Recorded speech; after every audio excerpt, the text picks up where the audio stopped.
There are many reasons to think that the war against drugs is a failure.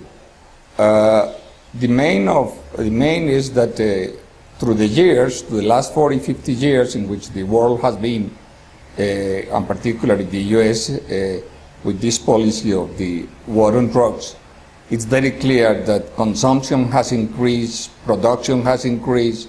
The problem is much bigger today than was at the beginning, and the results of the war on drugs are very poor.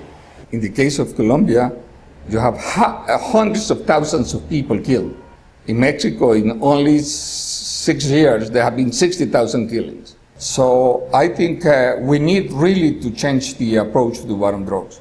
When you see so many killings, so many people in jail, so many people that just go to jail to continue consuming drugs, or that just go to jail and don't become better citizens, but worse citizens, and that happens in Colombia, but equally in the US and everywhere, you have to think that this approach is already wrong, and that is the reason so many countries today are so upset with the policy and are looking for alternatives. We need a policy that is not based on prejudices or based on moral principles. It has to be based in experience. It has to be based in research.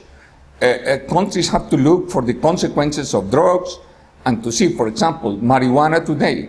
Marijuana today, there is no evidence at all that it's worse than alcohol or tobacco. Even most researchers think that the consequences are a lot less addictive.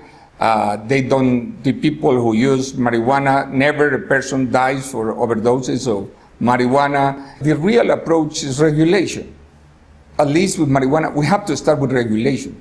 It has to be something that will be much more intelligent and much better for society, will be less damaging for society, to deal with regulation instead of prohibition.